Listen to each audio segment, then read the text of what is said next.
आंधी के बाद यहाँ जैसा कि जो ये तस्वीर आप देख रहे हैं इसमें आग की घटना हुई थी। रात भर इसमें पुलिस प्रशासन और फायर ब्रिगेड की टीम्स ने आग पर नियंत्रण पाने का प्रयास किया। सुबह जाकर शांत हो पाई है। तो उस समय भी हम लोग यहाँ पर उपलब्ध थे, जिसके साथ मैं हमारी पूरी टीम यहाँ की डिप्टी डायरेक्टर फायर ब्रिगेड में यहीं थे। तो अभी तक प्राथमिक कारणों का अंदाज़ा नहीं लग पा रहा है। एक तरह का इंडस्ट्रियल हैजर्ड ये देखने में आ रहा है। इसमें अच्छी बात यही थी कि जितने भी लेबर थे, कार्मिक थे, वो सब बाहर निकल गए थे और अभी तक किसी के कन्फर्म डेथ की यहाँ पर कोई सूचना नहीं है। तो जब पूरा एनालिसिस होने के बाद ही हम ये बता पाएंगे कि आग लगने का कारण क्या था। फिलहाल हम लोग का पूरा फोकस ये है कि जो डैमेज है उसे कम किया जा सके और किसी प्रकार की कोई जनहानि न हो। हाइड्रोजन टैंक जो है इसमें मौजूद थे, उसके बारे में कोई जानकारी मिल पा रही है कि अभी है? अभी तक जब कल रात में जो प्राइमरी इन्फॉर्मेशन थी वो ये थी कि शायद यहाँ हाइड्रोजन रॉ मटेरियल के रूप में इस्तेमाल होता है, तो उसका भी एक टैंकर था। और जैसा कि अभी आप देख पा रहे हैं आग शांत हो गई है, तो हो सकता है उसका भी डैमेज जो है वो आग के दौरान हुआ हो। और जब तक पूरा परीक्षण नहीं हो पाएगा टेक्निकली, तो तब तक इस प्रकार की डिटेल दिया जाना संभव नहीं है। केवल यही बात कही जा सकती है कि इसमें अभी तक जनहानि कोई नहीं हुई है, कोई मेजर, और फैक्ट्री में जो लॉस हुआ है उसका आकलन हुआ है। सुबह तो भाई बात कर रहे थे कि हमारा एक भाई मिस हो गया है हमारे साथ काम कर रहा है। हमारी जानकारी में भी ये प्रकरण आया है, पर अभी तक हम लोग उसको कंफर्म नहीं कर पा रहे हैं। जैसे जैसे इसमें से मलबे का वो होगा उसके बाद ही हम कंफर्म कर पाएंगे। और यदि किसी भी प्रकार की हानि हुई है तो उसको बिल्कुल आपदा के अंतर्गत जो लाभ दिए जाते हैं दिए जाएंगे। 4 से 5 घंटे हम लोग यहाँ उपलब्ध थे। हमारे 6 फायर टेंडर यहाँ बरेली और कासगंज से मिलाते हुए फोम टाइम और पानी के फायर टेंडर सब यहाँ उपलब्ध थे। पर क्योंकि आग का स्केल बहुत ज़्यादा था और जो इस चीज़ में आग लग रही थी ये ज्वलनशील है, इसलिए उसको कंट्रोल करने में समय लगा। तो इक्विपमेंट का कोई इशू नहीं था, पर आग का स्केल ज़्यादा होने की वजह से कंट्रोल करने में समय लगा।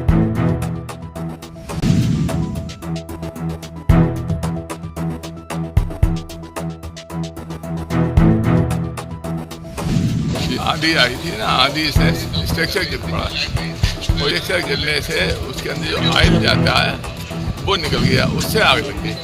अच्छा, कितने लोग इस फैक्ट्री में काम करते थे लगभग? इस फैक्ट्री में 170 आदमी काम करते। तो उस समय जब घटना हुई तो उस समय कोई व्यक्ति अंदर नहीं था क्या? अंदर जैसे मतलब जो आग लगी, लोग सब बाहर निकल के बाहर आ गए। तो उस समय आग एकदम नहीं लगी, आग लगी थी आधे घंटे के बाद। स्ट्रक्चर गिरने के बाद आधे घंटे बाद आग लगी, तब तक सब लोग बाहर आ गए। अच्छा, तो लगभग 170 जो कर्मचारी थे वो सबके सब बचा दिए गए। हमारे निगम सब सुरक्षित है। एक मिसिंग की बात आ रही थी सामने की मिसिंग है एक, क्या चाहिए? एक आदमी गायब था। नहीं, तो उसकी तो हमें कोई जानकारी है। एक व्यक्ति को एम्बुलेंस भी ले गई थी, ऐसा किसी बात। अच्छा, तो अब क्या हालात हैं इस समय? जैसे हालात तो ये आग लगी हुई है, तो हो ही है। हमारे दमकल कर्मी बड़े बहुत मेहनत से काम कर रहे हैं। तो अब कितने का लगभग अनुमानित कितने का नुकसान किए? 100 करोड़ रुपए का नुकसान है कम से कम। 50 करोड़ से ऊपर का स्ट्रक्चर वगैरह मशीन ली थी। अच्छा, क्या इंश्योरेंस भी था इस फैक्ट्री का? इंश्योरेंस था। कितने का इंश्योरेंस था? सर इंश्योरेंस था 100 करोड़ रुपए का, लेकिन चक्कर यह है कि वो दोबारा वो नहीं हो पाया, रिन्यूअल नहीं हो पाया। अच्छा, इंश्योरेंस का रिन्यूअल नहीं हो पाया। और 4 दिन पहले की बात है ये मेनका प्लांट में इतनी भीषण आग लगना, ये लगता है कि वास्तव में बहुत बड़ी ट्रेजेडी है। और ऐसी दुखद घटना पर मैं संवेदनाएं व्यक्त करना चाहता हूँ फैक्ट्री के मालिकों के लिए। और साथ ही साथ मैं कह सकता हूँ कि उजानी में हमारे मेनका के 2 प्लांट थे, जहाँ पर उजानी एक विकास के नाम पर लगता था कि हम ये 2 फैक्ट्रियाँ अपना महत्वपूर्ण योगदान दे रही थी। उनमें से हमारी थोड़ा पर ये फैक्ट्री मोहम्मद गोयल की फैक्ट्री है ये थी, और पहले फैक्ट्री लगी थी। लेकिन रात में जब दिल्ली से वापस आया था 10 बजे, तब तक तो इसमें आग नहीं लगी थी। उसके बाद में जिस तरह से कल बड़ी आंधी तूफान आया है और साथ में बारिश, तब मैं कहूँगा कि उस आंधी में जिनके बड़े टावर होते हैं, सबसे पहले उनके मालिक से मैंने बात की, तो सारे हमारे सामने ही दोनों टावर गिरे थे।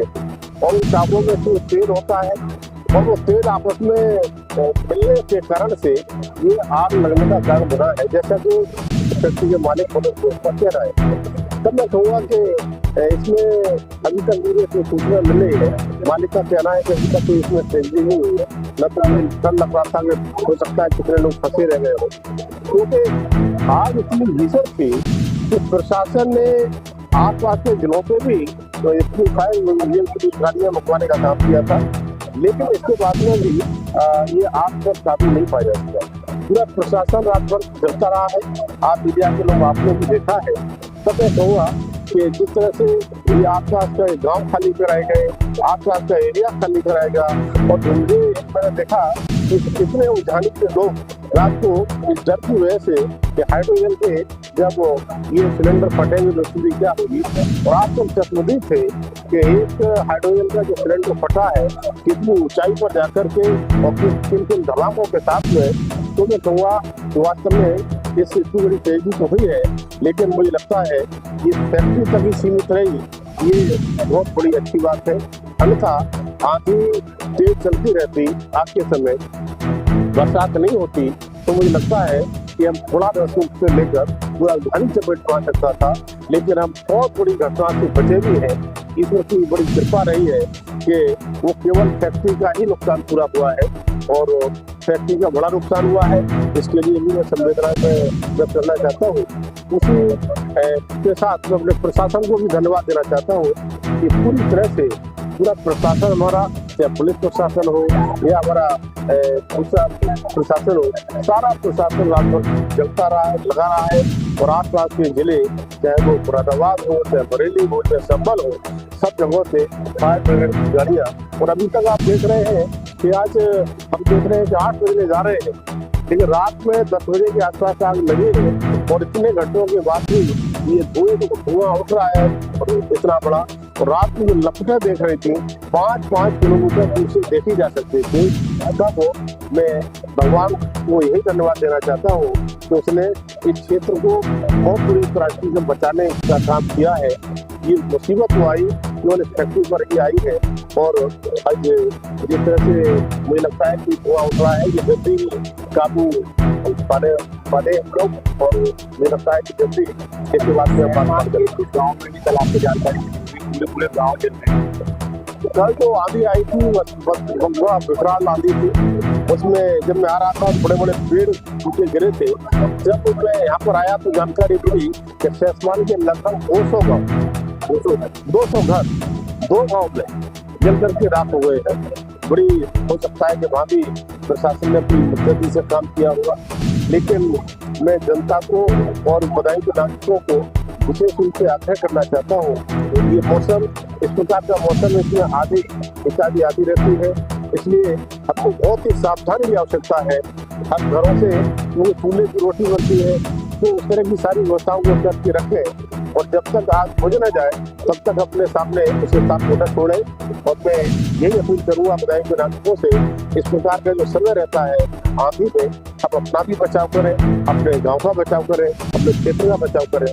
उसी से मुझे लगता है कि हम सबको राहत मिलने वाली है।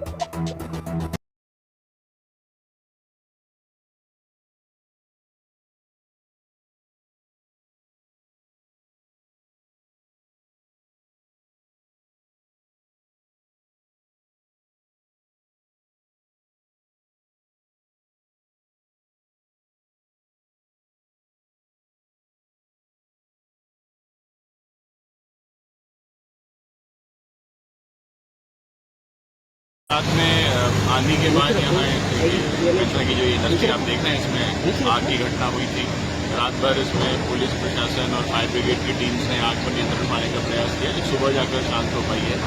तो उस समय भी हम लोग यहाँ पर उपलब्ध थे, जिसके साथ मैं, हमारी पूरी टीम यहाँ थी, डिप्टी डायरेक्टर फायर भी आई थी यहीं पे। तो अभी तक प्राथमिक कारणों का अंदाज़ा नहीं लग पा रहा है। एक तरह का इंडस्ट्रियल हैजर्ड ये देखने में आ रहा है।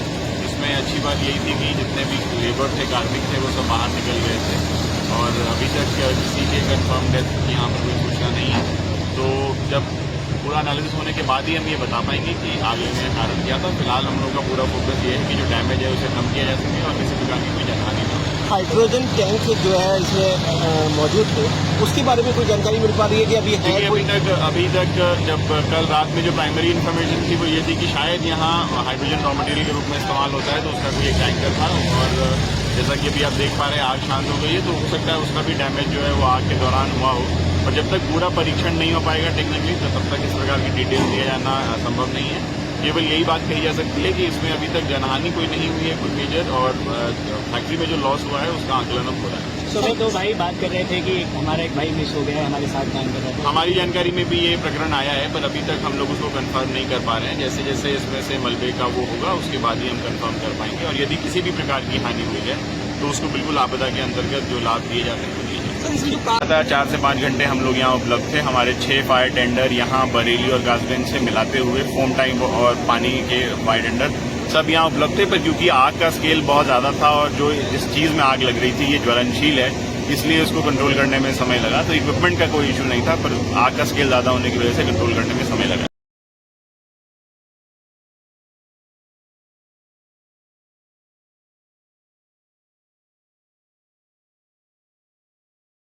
आंधी आई थी ना, आंधी से स्ट्रक्चर गिर पड़ा, और स्ट्रक्चर गिरने से उसके अंदर जो ऑयल जाता है वो निकल गया, उससे आग लग गई। अच्छा, कितने लोग इस फैक्ट्री में काम करते थे लगभग? इस फैक्ट्री में 170 आदमी काम हुआ थे। तो उस समय जब घटना हुई तो उस समय कोई व्यक्ति अंदर नहीं था क्या? अंदर जैसे मतलब जो आग लगी, लोग सब बाहर निकल के बाहर आ गए। तो उस समय आग एकदम नहीं लगी थी, आग लगी थी आधे घंटे के बाद। गिरने के बाद आधे घंटे बाद आग लगी, तब तक सब लोग बाहर आ गए। अच्छा, तो लगभग 170 जो कर्मचारी थे वो सबके सब बचा दिए गए। सब हमारे निगम में सब सुरक्षित है।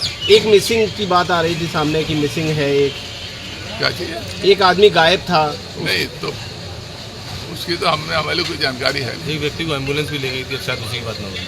अच्छा, तो अब क्या हालात हैं इस समय? इस समय हालात तो ये आग लगी हुई है, जो हुई है। हमारे दमकल कर्मी बड़ी बहुत मेहनत से काम कर रहे हैं। तो अब कितने का लगभग अनुमानित कितने का नुकसान किए? ये तो 100 करोड़ रुपए का नुकसान है कम से कम।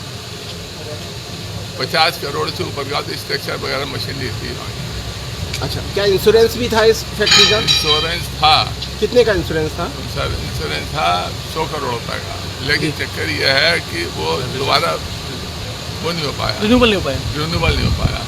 अच्छा, इंश्योरेंस का रिन्यूअल नहीं हो पाया? नहीं हो पाया, और 4 दिन पहले की बात है ये मेन्था प्लांट में इतनी भीषण आग लगना, ये लगता है कि वास्तव में बहुत बड़ी ट्रेजेडी है, और ऐसी दुखद घटना पर मैं संवेदनाएं व्यक्त करना चाहता हूँ फैक्ट्री के मालिकों के लिए, और साथ ही साथ मैं कह सकता हूँ कि उजानी में हमारे मेन्था के 2 प्लांट थे, जहाँ पर उजानी एक विकास के नाम पर लगता था कि हम ये 2 फैक्ट्रियाँ अपना महत्वपूर्ण योगदान दे रही थी।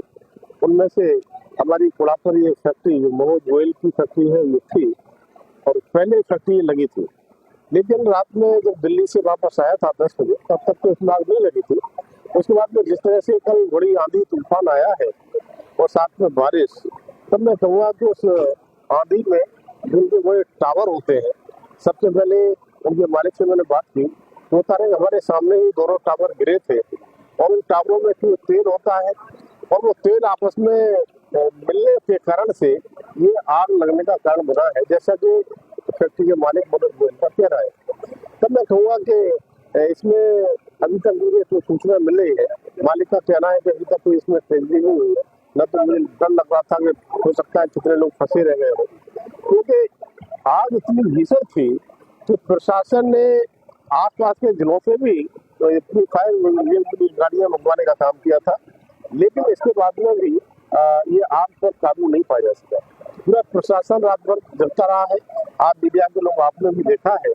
तब मैं कहूँगा कि जिस तरह से ये आसपास का गांव खाली कराए गए, आसपास का एरिया खाली कराया गया, और मुझे मैंने देखा कि कितने उजानी के लोग रात को इस डर की वजह से कि हाइड्रोजन के जब ये सिलेंडर फटेंगे तो स्थिति क्या होगी, और आप सब चश्मदीद थे कि एक हाइड्रोजन का जो सिलेंडर फटा है कितनी ऊंचाई पर जाकर के और किन किन धमाकों के साथ में, तो मैं कहूँगा वास्तव में इस इतनी बड़ी ट्रेजेडी तो हुई है, लेकिन मुझे लगता है ये फैक्ट्री तक ही सीमित रही, ये बहुत बड़ी अच्छी बात है। अन्यथा आंधी तेज चलती रहती, आग के समय बरसात नहीं होती, तो मुझे लगता है कि हम थोड़ा रसूख से लेकर पूरा घनी चपेट में आ सकता था, लेकिन हम बहुत बड़ी घटना से बचे भी हैं। ईश्वर की बड़ी कृपा रही है कि वो केवल फैक्ट्री का ही नुकसान पूरा हुआ है, और फैक्ट्री का बड़ा नुकसान हुआ है, इसके लिए भी मैं संवेदना में व्यक्त करना चाहता हूँ। उसी के साथ मैं अपने प्रशासन को भी धन्यवाद देना चाहता हूँ कि पूरी तरह से पूरा प्रशासन हमारा, चाहे पुलिस प्रशासन हो या हमारा दूसरा प्रशासन हो, सारा प्रशासन रात भर जगता रहा है, लगा रहा है। और आसपास के जिले, चाहे वो मुरादाबाद हो, चाहे बरेली हो, चाहे संभल हो, सब जगहों से फायर ब्रिगेड की गाड़ियां। और अभी तक आप देख रहे हैं कि आज हम देख रहे हैं कि 8 बजने जा रहे हैं, लेकिन रात में 10 बजे के आसपास आग लगी है और इतने घंटों के बाद भी ये धुआं उठ रहा है इतना बड़ा। और रात की जो लपटें देख रही थी 5-5 किलोमीटर दूर से देखी जा सकती थी। तब मैं भगवान को यही धन्यवाद देना चाहता हूँ कि उसने इस क्षेत्र को बहुत बुरी त्रासदी से बचाने का काम किया है। ये मुसीबत जो आई केवल इस फैक्ट्री पर ही आई है और आज जिस तरह से मुझे लगता है कि धुआं उठ रहा है, ये जल्दी ही काबू पाने हम लोग। और मुझे लगता है कि जल्दी इसके बाद में हम बात करते हैं। कुछ गाँव में भी कल आपको जानकारी मिली होगी, पूरे गाँव जल रहे हैं। कल जो आंधी आई थी वह विकराल आंधी थी। उसमें जब मैं आ रहा था तो बड़े बड़े पेड़ टूटे गिरे थे। जब मैं यहाँ पर आया तो जानकारी मिली कि शेषमान के लगभग 200 घर 2 गांव में जल करके राख हो गए हैं। बड़ी हो सकता है कि वहाँ भी प्रशासन ने पूरी मुस्तैदी से काम किया होगा, लेकिन मैं जनता को और बदायूं के नागरिकों को विशेष रूप से आग्रह करना चाहता हूँ। ये मौसम, इस प्रकार का मौसम है, इसमें आंधी इत्यादि आती रहती है, इसलिए हमको बहुत ही सावधानी की आवश्यकता है। हम घरों से चूल्हे की रोटी बनती है तो उस तरह की सारी व्यवस्थाओं को करके रखें और जब तक आग बुझ न जाए तब तक अपने सामने उस स्थान को न छोड़ें। और मैं यही अपील करूंगा बदायूं के नागरिकों से, इस प्रकार का जो समय रहता है आंधी में, हम अपना भी बचाव करें, अपने गांव का बचाव करें, अपने क्षेत्र का बचाव करें। उसी से मुझे लगता है कि हम सबको राहत मिलने वाली है।